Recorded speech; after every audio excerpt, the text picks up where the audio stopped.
আউযুবিল্লাহি মিনাশ শাইতানির রাজীম বিসমিল্লাহির রহমানির রহিম আলহামদুলিল্লাহি রাব্বিল আলামিন আর রহমানির রহিম মালিকি ইয়াউমিদ্দিন ইয়্যাকা না'বুদু ওয়া ইয়্যাকা নাস্তাঈন ইহদিনাস সিরাতাল মুস্তাকিম সিরাতাল লাযিনা আন'আমতা আলাইহিম গায়রিল মাগদুবি আলাইহিম ওয়ালাদ-দাল্লিন আমিন।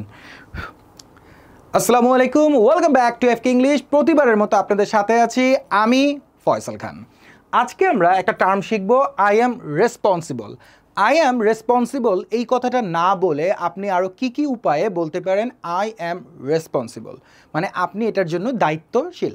সো আই অ্যাম রেসপন্সিবল না বলে আপনি বেশ কয়েকটা টার্ম ব্যবহার করতে পারেন। অ্যাজ ইউজুয়াল 6টা টার্ম নিয়েই তো আমরা কথা বলতেছি। এই 6টা টার্মই আপনি ব্যবহার করতে পারেন। প্রথম যেই টার্মটা আছে সেটা হচ্ছে I take full responsibility for this. I take full responsibility for this. অর্থাৎ কোনো একটা কিছুর দায় আপনি সম্পূর্ণ নিজের কাঁধে নিয়ে নিচ্ছেন। এরকম সিচুয়েশনে আপনি বলবেন I take full responsibility for this.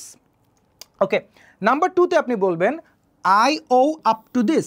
I owe up to this মানে এটার জন্য আমি ঋণী, এটার জন্য আমি দায়ী, এটার জন্য একমাত্র আমি দায়গ্রস্ত। এরকমটা বোঝার ক্ষেত্রে আপনি বলবেন I owe up to this. I owe up to this. I owe up to this. এই ও WOE এটার মানে হচ্ছে ঋণী থাকা। হ্যাঁ, এটার মানে হচ্ছে ঋণী থাকা, কোনো কিছুতে ঋণী থাকা। ওকে, অ্যান্ড নাম্বার 3তে আপনি বলতে পারেন I am accountable for this. Accountable মানে কোনো কিছুর জন্য দায়বদ্ধ। So I am accountable for this. I am accountable for this. ধরেন আপনি কোনো একটা ভুল করে ফেলেছেন, অফিসে কোনো একটা ফার্নিচার বা বাসায় কোনো একটা জিনিস ভেঙে ফেলেছেন। ইন দ্যাট কেস জানতে চাওয়া হয়েছে যে এই কাজটা কে করছে। সো আপনি I broke it এটা না বলে বলতে পারেন I am accountable for this, মানে এইটা ভাঙার জন্য আমিই দায়ী। সো আরেকটু সুন্দর করে বললেন I am responsible for this বা I am accountable for this. Number 4-এ আপনি চাইলে বলতে পারেন দিস ইজ মাই ফল্ট, এটা আমার ভুল। দিস ইজ মাই ফল্ট, এটা আমার ভুল। ওকে, অ্যান্ড নাম্বার 5 আমার এটা খুব ভালো লাগে এই টার্মটা ব্যবহার করতে, সেটা হচ্ছে I am the one to blame. I am the one to blame. ধরেন ক্লাসে কোন একটা বাচ্চা দুষ্টুমি করতেছে, সো আপনি ভুলভাবে আর একটা বাচ্চাকে মার্ক করছেন। সো যেই বাচ্চাটা আসলে রেসপন্সিবল সে তখন বলতেছে I am the one to blame. অথবা ফ্যামিলিতে 4 ভাই বোন, একজনকে ব্লেম দেওয়া হচ্ছে, কিন্তু অন্যজন যে আসলে প্রকৃত দায়ী সে তখন এসে বলল no no I am the one to blame, আসলে আমি এই দোষটার বা আমি এই কাজটার জন্য দায়ী বা আমি এটার জন্য ব্লেম পাওয়ার যোগ্য। অ্যান্ড ফাইনালি আপনি চাইলে বলতে পারেন I am liable for this. একটু খেয়াল করে দেখেন, রেসপন্সিবল, এই যে রেসপন্সিবল, অ্যাকাউন্টেবল, লায়াবল, এগুলো আসলে একটা আর একটার সিনোনিম। সো আপনি সিনোনিম ব্যবহার করেও আপনার এক্সপ্রেশনকে অনেক সময় একটু মডিফাই করতে পারেন এবং সুন্দর করতে পারেন।